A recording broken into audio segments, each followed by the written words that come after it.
Lunes 19º día del mes de mayo, año 2025. Esto es lo que han dicho los electores que en Europa han votado durante este fin de semana. En Portugal han optado porque siga gobernando el conservador Luís Montenegro. No tiene mayoría absoluta, pero los portugueses han dado mayor respaldo al partido de extrema derecha que prácticamente empata con un hundido Partido Socialista.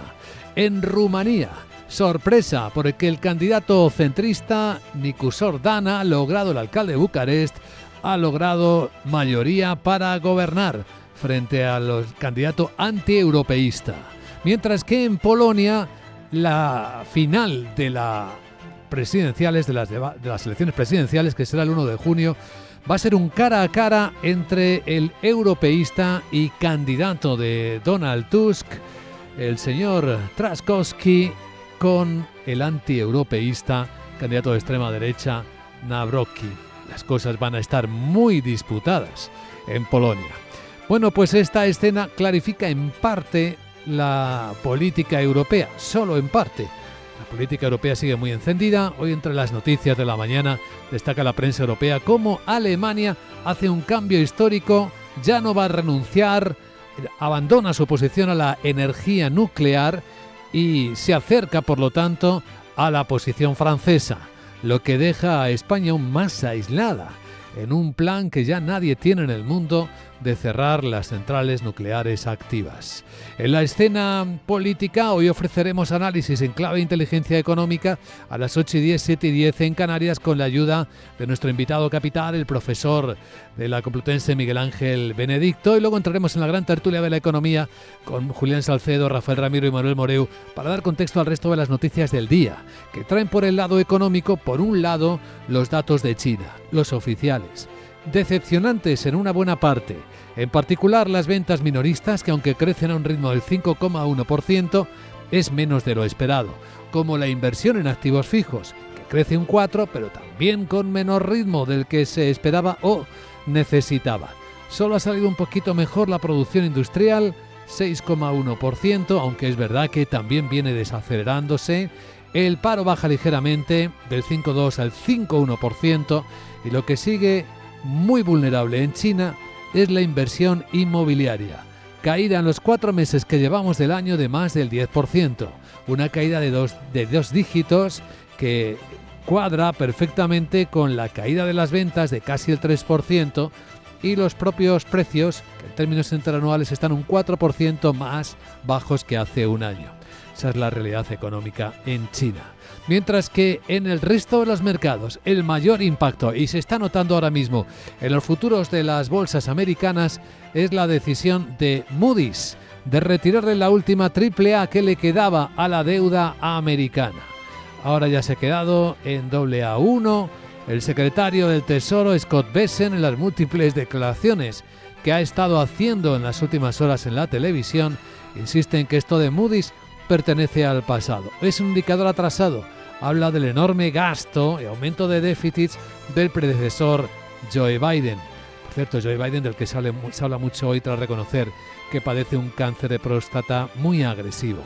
Bueno, pues ese déficit al que se refiere Moody's para retirar la calificación de máxima categoría a la deuda americana, dice el secretario del Tesoro estadounidense Scott Bessent que no le preocupa mucho. Si volvemos a esta pregunta inicial sobre las rebajas de Moody's, ¿a quién le importa? A Qatar no, a Arabia Saudita tampoco, a Emiratos Árabes Unidos tampoco. Todos están invirtiendo dinero. Han hecho planes de inversión a 10 años. Así que esta administración está firmando acuerdos de paz, acuerdos comerciales y acuerdos fiscales. Los mercados de la deuda americana han recibido ya algún impacto. Veremos cómo va el lunes, porque esto se publicó al cierre del mercado la semana pasada, pero el rendimiento del bono americano a 10 años ya ha repuntado por encima del 4,5%. Tenemos el dólar en nuestras pantallas bajando, pero no mucho. El euro sube a un 11,83 dólares. Tenemos a la onza de oro subiendo de nuevo algo más del 1%, a 3.221 dólares. Y hemos visto una curiosa subida de las cripto, que ya se ha parado. De hecho, el Bitcoin llegó a acariciar los $105.000 y ahora está en los $103.000.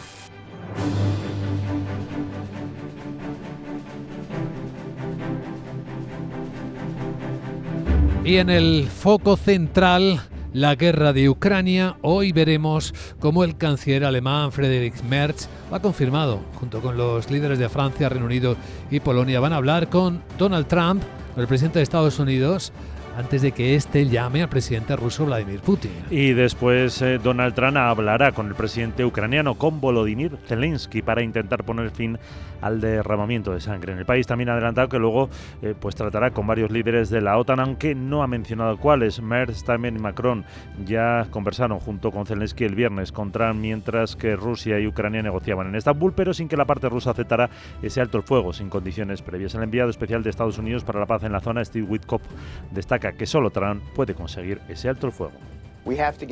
Tenemos que alcanzar un alto el fuego, es la posición del presidente, todos estamos de acuerdo con ella. Y lo más importante, tenemos que llegar a un acuerdo de paz definitivo. Y el presidente tiene la fuerza de personalidad que es incomparable. Creo que es importante su sensibilidad, porque él tiene que conseguir, en la llamada con el presidente Putin, despejar algunas cuestiones atascadas y llevarnos al lugar que tenemos que llegar. Creo que va a ser una llamada muy exitosa. El presidente de Ucrania, Volodymyr Zelensky, mantuvo reuniones con el Papa León XIV y el vicepresidente y secretario de Estado de Estados Unidos, J.D. Vance, y Marco Rubio, respectivamente, para presionar a favor de ese alto el fuego incondicional y también de más sanciones contra Rusia.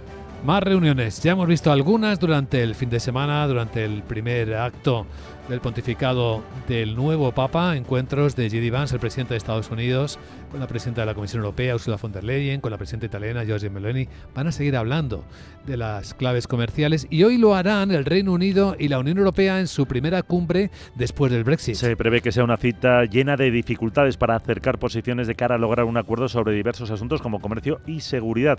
Junto a la presidenta von der Leyen viajarán el del Consejo, Antonio Costa, y la alta representante de la política exterior comunitaria, Kaja Kallas.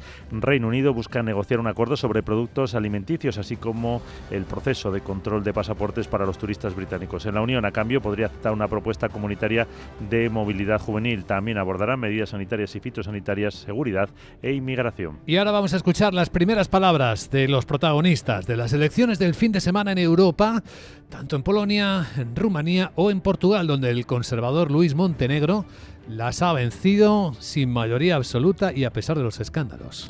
A falta de conocer el voto en el extranjero, que adjudica 4 escaños, la Alianza Democrática del primer ministro de Luis Montenegro consigue el 32% de los votos, son 89 escaños. Le sigue el Partido Socialista con el 23,4% y 58 diputados, su peor resultado histórico, los mismos que la ultraderecha de la Chega, que tiene el 22,6%. Montenegro, que adelantó las elecciones, pide tiempo para cumplir con su programa.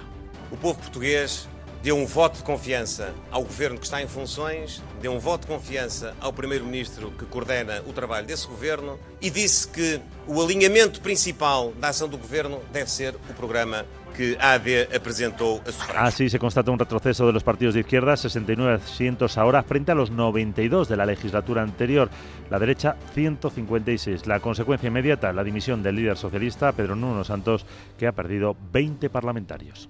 Fizemos uma boa campanha, mas nós não conseguimos ganhar estas eleições. O povo português falou com clareza e nós, como sempre, ao longo da nossa história, respeitamos, como é evidente, a decisão do povo português. Já liguei a Luís Montenegro e já o felicitei pela vitória. Y es que a pesar de los 89 diputados del centro-derecha, todavía queda lejos de la mayoría absoluta en la Asamblea de la República, que son 116. Y en Rumanía, sorpresa, el pro-europeo Nicus Ordan ha ganado las presidenciales. Con el 55% de los votos, falta por contar parte del voto de la diáspora, mayoritariamente favorable al candidato ultranacionalista George Simeon, pero no será suficiente para revertir el resultado. Nicus Ordan ha salido a saludar con una bandera de la Unión Europea y asegura que hoy comenzará ya, este mismo lunes, los contactos para formar nuevo gobierno. Rumanía comienza una nueva etapa, necesita cada uno de nosotros, necesita especialistas que se impliquen en las distintas políticas públicas, necesita gente en la sociedad civil, gente nueva en la política y como habéis demostrado, ¿qué podéis hacer en esta campaña? Și așa cum ați dovedit că puteți să faceți campania asta. La jornada electoral estuvo marcada por una participación muy alta, denuncias de fraude por parte de Simeón rechazadas por las autoridades y nuevas advertencias del gobierno de indicios de injerencia rusa en el proceso electoral. Y en Polonia habrá una debatida segunda vuelta a las presidenciales donde se van a batir el candidato liberal que apoya el gobierno europeísta de Donald Tusk, es decir, Rafał Trzaskowski, contra el nacionalista ultraconservador y bastante antieuropeísta Karol Nawrocki. El próximo 1 de junio será la segunda vuelta y se prevé muy reñida, reflejo de la polarización del país. Trzaskowski, que es el actual alcalde de Varsovia, consigue prácticamente el 31% de los votos, 2 puntos más que su rival en unos comicios con una participación del 67%. Los resultados definitivos, en cualquier caso, no se conocerán hasta esta tarde. El ganador reconoce que queda mucho trabajo por delante y anuncia que abolirá la actual ley del aborto y promete la reforma de la justicia. Les prometo un proyecto de ley y presentar ese proyecto de ley que pondrá fin a lo que está ocurriendo en el Poder Judicial polaco. Por fin habrá orden, los tribunales polacos trabajarán más rápido y tendremos certeza sobre las resoluciones. Por su parte, Nawrocki, que tiene 41 años recién cumplidos, promete ser muy pronto el presidente de los polacos y su voz en el Palacio Presidencial califica los comicios como los menos justos de los últimos 35 años. Y en la